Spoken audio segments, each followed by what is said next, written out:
Olá pessoal, vamos dar continuidade à nossa videoaula, tá? Eu estava falando sobre o autoritário e o rígido, né? E o exigente, e aí é necessário compreender bem o que é cada uma dessas duas coisas, para que a gente não confunda autoritarismo com exigência e vice-versa. É só para mostrar que aquilo que a gente fala da realidade, a realidade ela é contraditória, e nós somos contraditórios porque somos portadores de significados para as coisas as mais diferentes. Então muitas vezes a gente defende um ponto de vista com um determinado valor para uma coisa e às vezes a gente defende um outro ponto de vista para outra coisa que os valores, vamos dizer assim, não se encontram, tá certo? Então pensar sempre dialética sem esquecer de transformação, de conflito, né? E contradição. Essas três coisas estão associadas à ideia de dialética. Então toda vez que eu estou fazendo uma análise dialética, eu estou pensando em contradição, conflito e transformação, tá ok? E lembrar sempre do exemplo da semente, da planta, da flor, do fruto e da semente novamente. Porque dialética já está meio que dizendo a gente. Dialética você tem uma tese, depois da tese você tem a superação para a antítese. Ou seja, eu defendo aqui uma tese, vem você, aluno, me dá um outro ponto de vista diferente, a gente tem tese, antítese, e o resultado do embate da minha ideia com a sua, o resultado é a síntese. A síntese é o resultado de que pensamentos contraditórios diferentes, né, resultaram num terceiro ou outro pensamento. Então isso é, tipicamente, vamos dizer assim, falando a grosso modo, a dialética. Ok? Então, no ponto em que a gente vai falar agora sobre a edificação da realidade, o real para a gente é o terreno firme que a gente pisa no nosso cotidiano. A gente assume como aquilo que é real, e de fato é, o nosso cotidiano. O nosso cotidiano, ele é o responsável, vamos dizer assim, por essa compreensão que a gente tem do real, porque é onde tudo que eu faço está associado, vamos dizer assim, a uma determinada previsão, a uma determinada compreensão, um determinado conhecimento. Então hoje é segunda-feira, eu acordo às 8 horas, eu tomo banho, eu faço meu café, eu vou para a universidade, depois eu volto para casa para almoçar ou almoço próximo à universidade, trabalho o dia inteiro na universidade, às vezes eu dou aula à noite. Então esse é o meu cotidiano, logo essa é a maior expressão que eu tenho para a gente compreender o que é realidade. Tá? E aí a gente tem duas coisas que a gente chama de uma bifurcação, vamos dizer assim, disso que é realidade. A realidade problemática e a realidade não problemática. A realidade não problemática é essa realidade do meu cotidiano. É a realidade que eu domino. Eu sei qual é o caminho que eu vou fazer quando eu vou para a universidade, eu sei qual é o caminho que eu vou fazer quando eu vou para uma consulta médica. Então, essa dimensão do real é o que nós chamamos de real não problemático, é aquele que eu tenho domínio, pleno conhecimento. E o real problemático é justamente o inverso, é aquele que eu não conheço. Eu amanheço com febre, numa terça-feira, e aí eu não consigo ir trabalhar, eu passo mal, eu vomito, eu não consigo sair da cama, né? É uma realidade para mim problemática, eu não sei o que eu tenho, mas eu sei que qual o tipo de profissional que eu devo procurar, né? Um clínico geral, para esse clínico geral me passar para alguma receita, alguns exames, e se ele não se der conta, ele me passa para um otorrino, ele me passa para um outro especialista. Então, a realidade problemática é aquela que eu não domino, né? Aquela que eu não tenho um pleno conhecimento, que eu não sei como lidar, mas eu sei lidar no sentido de que eu sei procurar os profissionais que podem me ajudar a resolver o meu problema. Se eu for abrir uma loja, eu provavelmente não sei qual o trâmite que eu devo fazer, mas eu tenho uma ideia, que eu devo ir para a prefeitura, eu tenho uma ideia que eu tenho que registrar essa empresa porque ela vai ter que pagar tributos, né? Ela vai cobrar tributos, ela vai retirar tributo do valor dos produtos que eu vou repassar para o Estado. Então eu não domino, mas eu vou chamar a atenção, ou eu vou chamar a atenção não, eu vou saber qual profissional que tem esse domínio que vai me auxiliar a abrir minha loja. ok? Então a gente tem esse real problemático e o real não problemático. O sonho é uma das dimensões do real também, porque quando a gente dorme, a gente sonha e muitas vezes a gente, dependendo do sonho que nós tivemos, a gente não queria nem ter acordado. E às vezes, dependendo do sonho também, a gente, ainda bem que acordei, que não queria continuar naquela situação. Mas é uma sensação tão forte o sonho que durante o sonho a gente confunde o sonho com a própria realidade, ok? E aí os psicólogos vão dizer que, na verdade, estar acordado é manter todas aquelas ideias aqui, mas sob controle, sob ordem. E que nos sonhos, todas as ideias já estão aqui na nossa cabeça, mas a gente não tem controle nenhum sobre elas. Por isso que você sonha que você vai ao enterro do seu avô e no próprio sonho aparece o Pato Donald andando na sala onde você está, ali ao lado do caixão do seu avô, por exemplo, tá? Então, os sonhos misturam todas as realidades, todos os fragmentos de memória que a gente tem, né? Enquanto na realidade a gente mantém isso no plano do consciente, a gente mantém isso no plano, vamos dizer assim, mais controlado, sob ordem. Então, o sonho também é uma dimensão desse real. Agora, como eu estava falando do real problemático, do real não problemático, é importante a gente destacar que se eu procuro um médico para curar aquele mal-estar que eu amanheci, aquela febre, é porque o conhecimento ele é socialmente distribuído. Nós não temos o mesmo conhecimento para todas as pessoas. Eu, por exemplo, sou um sociólogo. Você vai se tornar um administrador público, né? Existem médicos, existem enfermeiros, existem administradores de empresas, né? Existe historiador, existe o padeiro, existe o pedreiro. Então o conhecimento ele é socialmente distribuído, ele não é distribuído de forma igual, pelo contrário, ele reproduz a lógica da nossa sociedade, que é distribuir o conhecimento de forma desigual. Então mais filhos de médicos vão ser médicos do que filhos de pedreiro. Não é por incompetência do indivíduo, mas é pela posição social que ele ocupa. A posição social que ele ocupa pressupõe a distribuição também dos privilégios na sociedade. Então, o conhecimento é distribuído de forma diferente e desigual, ok? Logo, eu vou concluir de imediato que a distribuição do conhecimento é também a distribuição do trabalho. Dependendo da classe social que eu esteja, eu tenho mais chances de chegar a tal tipo de profissão do que outros. Então a distribuição do conhecimento, assim como a distribuição das oportunidades, é também a distribuição do trabalho. Alguma dúvida? Se tiver dúvida, vai ao texto. Se tiver o texto não for suficiente, volta aqui, revê o vídeo. E se isso não for suficiente, passa uma mensagem para mim, ok? Então, como a gente está falando de edificação da realidade, a gente já percebeu que o conhecimento é distribuído socialmente, é distribuído de forma desigual. Então, como é que a gente edifica a realidade? A gente pode dizer que os primeiros homens que foram edificar a realidade, construir a realidade, eles construíram a realidade a partir do processo de tipificação. O que é o processo de tipificação? O processo de tipificação é o processo de padronização dos papéis sociais. Por exemplo, eu sou professor. Então, como professor, eu tenho que agir dentro de um padrão. Eu sou diferente do professor Marcelo? Sou. O professor Marcelo tem um jeito, mas a gente coloca a nossa personalidade dentro desse padrão. E aí ele é um pouco diferente de mim, eu sou um pouco diferente dele. Mas todos nós, eu e ele, nós temos que cumprir com os deveres típicos de um professor, com as responsabilidades típicas de um professor. Então eu não posso me exceder. Agora, se existe o papel social do professor, é porque existe o papel social de aluno. E a gente representa, literalmente representa igual um ator, esses papéis sociais.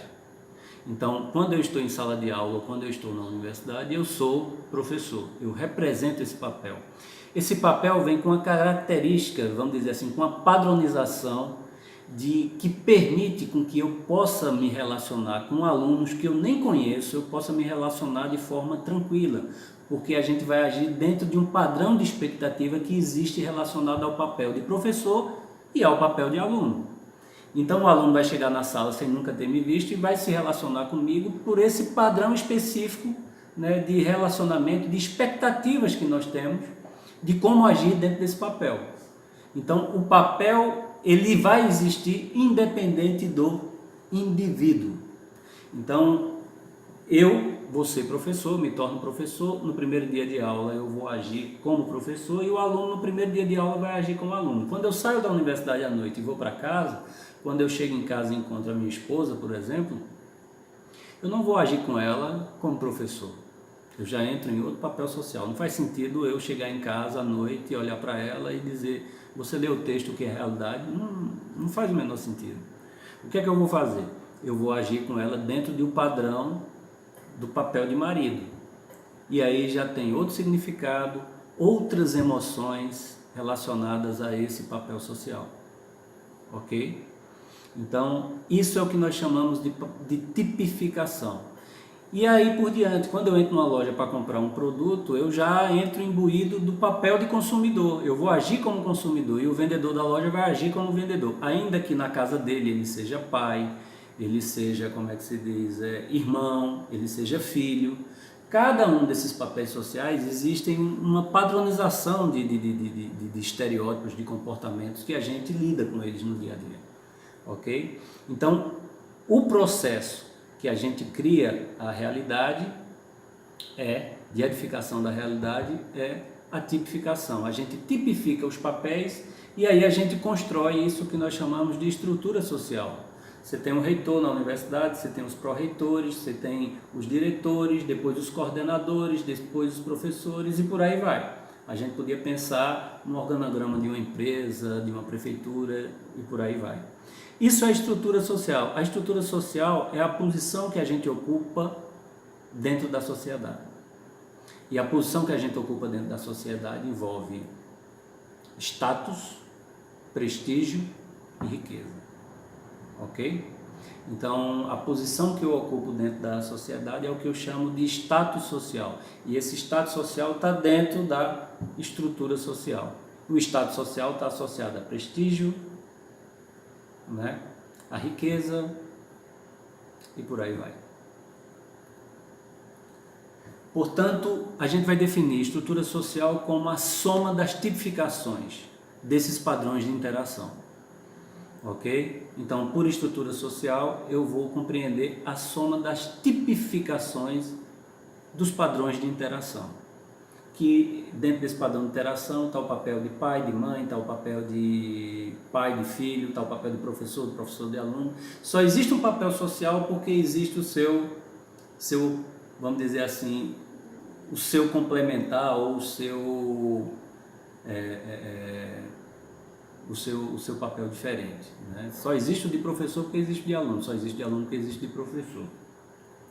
Se a gente compreende que a estrutura social é a soma dessas tipificações dentro de uma estrutura social, onde você tem o status que você vai ocupar, é a posição que você tem dentro dessa estrutura social, a gente caminha para falar sobre institucionalização. O que é institucionalização? A institucionalização significa que o estabelecimento de padrões de comportamentos na execução de determinadas tarefas. Institucionalização significa o estabelecimento de padrões de comportamento na execução de determinadas tarefas. Ok? Exemplo. No texto, ele vai dar o exemplo de dois homens que estão viajando num avião e que eles, num determinado momento, esse avião cai, os dois sobrevivem e eles ficam vivendo numa ilha. E aí eles vão distribuindo as tarefas, um vai caçar, o outro vai pescar, um constrói a casa, o outro faz o fogo e por aí vai. E cada um vai lidando com sua habilidade e à medida que eles vão lidando com essa habilidade, eles vão desenvolvendo as tarefas ao mesmo tempo que o outro, o seu antagônico, está aprendendo com ele também. Então, no dia que um está doente e não pode fazer a tarefa, o outro minimamente consegue fazer a tarefa que era para o outro fazer. Por quê? Porque a instituição significa o estabelecimento de padrões de comportamento na execução de determinadas tarefas, né? Agora, há um passo além no nível de institucionalização, que é quando outras pessoas, uma terceira pessoa ou mais, aprendem essa institucionalização. Esses dois homens estão numa ilha deserta, desenvolveram, instituíram alguns padrões de comportamento para execução de tarefas, e eles encontram duas crianças perdidas nessa selva. Eu não sei como essas crianças foram parar aí, elas sobreviveram de algum acidente ou de uma tribo que foi dizimada por uma tempestade, não sei, mas eles encontram duas crianças. E as crianças veem eles fazendo essas tarefas todo dia. À medida que as crianças vão crescendo, elas veem que aquele homem que faz o fogo, para fazer o almoço, para fazer a comida deles, ele sempre ora, olha para o céu, faz o sinal da figa, e ela cresce vendo aquilo. Quando ela cresce vendo aquilo, quando chega a oportunidade dela ocupar aquele papel social, de trabalhar dentro daquela instituição, ela vai fazer o fogo da mesma forma. Por que ela vai fazer o fogo da mesma forma? Porque ela aprendeu que era feito dessa forma. É como se nós não nos questionássemos sobre como as coisas são feitas, elas simplesmente são feitas assim, e aí a gente vai dando seguimento. Esse processo da criança repetir, ou de um terceiro repetir aquele comportamento no processo de institucionalização, nós chamamos de reificação. O que é reificação? Reificação é quando a coisa ou a instituição se torna uma coisa, se torna um objeto. Eu não vejo mais aquela instituição como produto da construção humana, eu simplesmente vejo ela como uma coisa, eu vejo ela reificada, eu vejo que ela é daquele jeito e eu simplesmente me adequo ao que ela é, tá certo? Então, no processo de institucionalização, a gente compreendeu que dois homens constroem, estabelecem padrões de comportamento para execução de tarefas. As crianças chegam depois, veem já aquela instituição montada, e aí elas, que como elas são as terceiras nessa história, elas veem a instituição reificada, ou seja, como coisa, como se a instituição ganhasse vida, porque elas vão desenvolver aquelas atividades exatamente como aqueles dois homens faziam antes. E, por fim, a gente vê que as instituições, elas são dessa forma porque elas desenvolvem formas de controle social. As instituições, elas terminam por definir aspectos do controle social na sociedade, que são as formas com que os indivíduos façam as coisas dentro de determinados padrões, que a própria sociedade vai cobrar que seja daquela forma. E aí a gente tem como instituição a universidade, a gente tem como instituição a família, a gente tem como instituição tudo que é instituído. As leis são uma instituição, a família é uma instituição, ok? Vamos lá. Os 3 momentos da institucionalização, qual é? Alguém me diz aí? Pois é, os 3 momentos da institucionalização são: 1. A conduta humana é tipificada em papéis, a gente viu aqui. A realidade é objetivada. O que é que a realidade é objetivada? Ela é reificada. Aqueles 2 garotinhos que vão conviver com aqueles 2 homens vão ver as instituições que os homens construíram, eles vão verem aquela instituição ou as instituições como coisas. A realidade foi objetivada, foi tornada objetiva. E 3, que por conta disso, a realidade determina a consciência do homem. A realidade que nós vivemos determina a nossa consciência, porque houve a construção humana dos papéis, depois a realidade foi objetivada, e à medida que a realidade ela é objetivada, ela se torna o que é no nosso cotidiano, ela determina a nossa consciência. Então nós que construímos a realidade lá atrás, agora estamos sendo construídos por ela. Temos a nossa consciência determinada por ela, ok? Vamos lá. As instituições são acompanhadas de um sistema explicativo e normativo. Toda instituição ela tem um sistema explicativo, e normativo, que explica por que ela existe. Nem sempre as explicações para essas instituições são necessariamente as verdadeiras. muitas vezes elas são produtos de ideologias, e a gente compreende aqui ideologia como algo que falseia, vamos dizer assim, a realidade, ou que, né, faz com que a gente compreenda a realidade diferente do que ela é de fato. Nem sempre aquilo que a gente vê no aparente é exatamente o que a realidade é. A gente vê a realidade muitas vezes com óculos que deturpam ela. Por isso que a gente faz ciência, por isso que a gente faz sociologia, que é para tentar compreender, estudar, usar da métrica para compreender aquilo que nossos olhos no cotidiano não permitem com que a gente veja, ok? Então toda instituição, elas são acompanhadas de um esquema explicativo e normativo. Pensa, por exemplo, o celibato na Igreja Católica. Qual é a razão de existir o celibato na Igreja Católica? O padre não pode casar, ele tem que se dedicar apenas a Deus, é uma renúncia tal, tal. Se você for nos livros de história, você vai ver que os padres não se casam, porque os padres já se casaram no passado, cardeais, papas se casavam, e que toda vez que eles se casavam, o patrimônio da igreja era subtraído nos processos de herança, etc. Então a igreja, ao longo do tempo, para não perder suas posses, ela vai proibir que os padres casem, tenham filhos, etc, etc. E que aquilo trazia também muita instabilidade para a governança da igreja católica. Então nem sempre o esquema explicativo ele é de fato o verdadeiro, ok? Então, se as instituições são acompanhadas de um esquema explicativo e normativo, essas instituições elas são legitimadas por meio da linguagem. A linguagem é a forma com que a gente tem para explicar, vamos dizer assim, o que as instituições são. Então, se a gente tem a universidade, por que existe a universidade? Há um esquema explicativo e normativo para isso, né? Se existe a igreja, há um esquema explicativo e normativo para isso. Se existe a família, há um esquema normativo e explicativo para isso, e que por isso a família não pode ser diferente do que é, etc, etc, etc. Há sempre esquemas normativos e explicativos, que nem sempre correspondem à verdade fidedigna dos fatos. Então as instituições são legitimadas por meio da linguagem, pelas teorias, pela forma com que a gente entende elas através da leitura, seja de livros, da Constituição, seja lá o que for. Ok? Quais são os níveis de legitimação da realidade?